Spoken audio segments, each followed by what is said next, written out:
Mummy, जब तुम मुझे स्कूल छोड़ने आती हो तो मुझे बहुत अच्छा लगता है। देविका, तू इतना बड़ा हो गया है, फिर मेरे को साथ। तुम्हारे दोस्त तुम्हारा मजाक नहीं उड़ाते। क्या फर्क पड़ता है मम्मी? मुझे बहुत अच्छा लगता जब आप मुझे स्कूल छोड़ने आती हैं। मेरी प्यारी मम्मी। तभी रास्ते में कुछ लखेरे बैठे हुए होते हैं। उन्हें देखकर वो बोलते हैं, प्यारी राज दुलारी सपनों की रानी। दूसरा, अरे सीधा सीधा बोलना कि हेमा मालिनी। बंटी, क्या बोला नहीं बेटा? इन सब के मुंह मत लगो।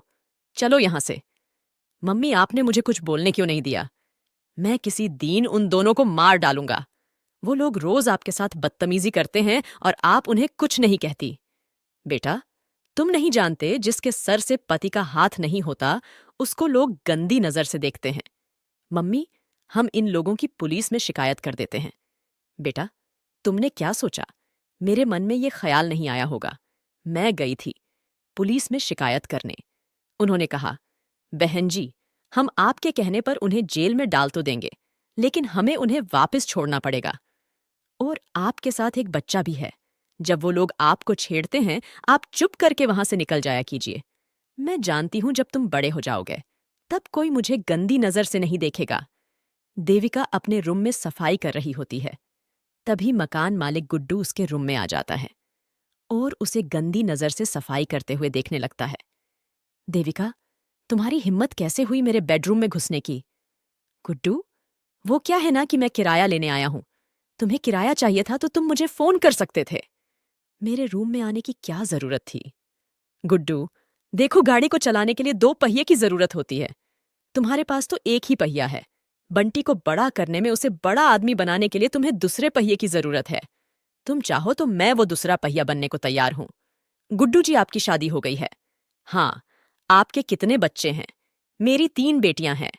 और आप मुझे किस स्थान पर रखेंगे? मैं तुम्हें तन मन धन सबसे खुश रखूंगा। यानी कि आप मुझे रखैल बनाना चाहते हैं। निकलिए यहां से। तुम मुझे मेरे ही घर से निकाल रही हो। अगले महीने से मैं इस घर का किराया बढ़ा दूंगा, और इस महीने का किराया मुझे अभी चाहिए। मैं तुम्हारा किराया अभी पे कर दूंगी। वो उसे अपने कमरे से निकाल देती है और दरवाजा बंद करके रोने लगती है। कुछ दिन बाद वो कहीं जा रही होती है। रास्ते में वहीं गुंडे उसे जबरदस्ती पकड़कर कहीं ले जा रहे थे।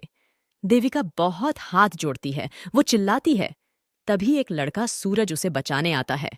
वो उन गुंडों की खूब पिटाई करता है। उसे भी चोट लग जाती है। देविका उसे अपने घर लेकर आती है। उसकी पट्टी करने लगती हैं और कहती हैं कि क्या जरूरत थी उन गुंडों से लड़ने की। वो लोग आपको छेड़ रहे थे और मैं देखते रहता। जी देखिए, मैं किसी भी और औरत को बचाने के लिए अपनी आखिरी सांस तक लड़ सकता हूं। तभी बंटी स्कूल से आ जाता है। मम्मी, ये कौन है? बेटा, ये बहुत ही भले आदमी है। आज अगर इन्होंने मेरी जान नहीं बचाई होती तो पता नहीं क्या हो जाता। सूरज, बेटा, तुम खूब पढ़ो और अपनी माँ का सहारा बनो। वैसे मैडम जी नहीं, देविका देविका जी, आपका बेटा बहुत ही प्यारा है। कुछ दिन बाद सूरज देविका के घर खाना खा रहा था। तभी देविका कैसा बना है खाना। मुझे समझ नहीं आ रहा कि मैं इस खाने की तारीफ करूं या फिर इस साड़ी की। बहुत ही सुंदर लग रही हो। वो आपने कहा था ना, मुझे खुशनुमा रंग बहुत पसंद है, तो इसलिए मैंने ये साड़ी पहनी है। अगर मैं कहूं कि मुझे कुछ और भी पसंद है, तो क्या तुम वो भी पूरा करोगी? हाँ, जरूर, लेकिन वो बात जायज होनी चाहिए। सूरज कुछ कहने ही वाला होता है कि तभी देविका कहती है कि आप खाना खाइए, ठंडा हो रहा है। सूरज देविका को अपने हाथों से खाना खिलाता है। उसका मकान मालिक ये सब देख लेता है। जब बंटी घर जा रहा होता है तो वो उसे रुकाकर बोलता है, बेटा, सुबह से लेकर शाम तक तुम स्कूल में रहते हो। तुम्हें भूख लगी होगी ना? हाँ, भूख तो लगी है। मुझे मम्मी अपने हाथों से खाना खिलाती है, लेकिन अब तो तुम्हारी मम्मी तुम्हें खाना नहीं खिलाएगी। क्यों? क्योंकि वो तो उस सूरज को खाना खिलाने में लगी हैं। बंटी ये सुनकर आग बबूला हो जाता है और घर जाके सूरज को धमकाने लगता है कि आज के बाद मेरे घर आए तो मैं तुम्हारा कत्ल कर दूंगा। मम्मी, आप साइड हो जाइए, निकल तू यहां से। और उसे घर से निकाल देता है। 2-3 दिन बाद, सूरज, तुम क्यों परेशान हो रही हो? मान जाएगा।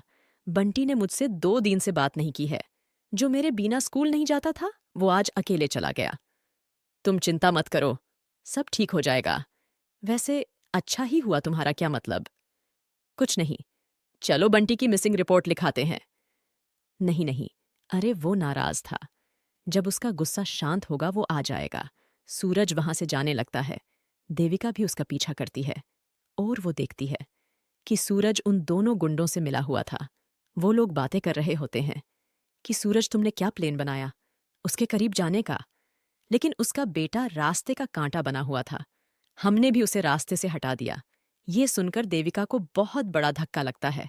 वो सोचने लगती हैं कि जिस इंसान पर उसने इतना भरोसा किया उसने ही उसे इतना बड़ा धोखा दिया। वो एक एक करके तीनों को मार देती है और खुद को पुलिस के हवाले कर देती है। पुलिस उसे बताते हैं कि उसका बेटा जिंदा है। जब वो बंटी को देखती है तो बहुत खुश होती हैं। लेकिन तीन तीन कत्ल के इल्जाम में उसे जेल हो जाती है। तो दोस्तों, आज की हमारी कहानी आप लोगों को कैसी लगी? कमेंट में ज़रूर बताएं और हमारे चैनल को लाइक सब्सक्राइब करना ना भूलें। धन्यवाद।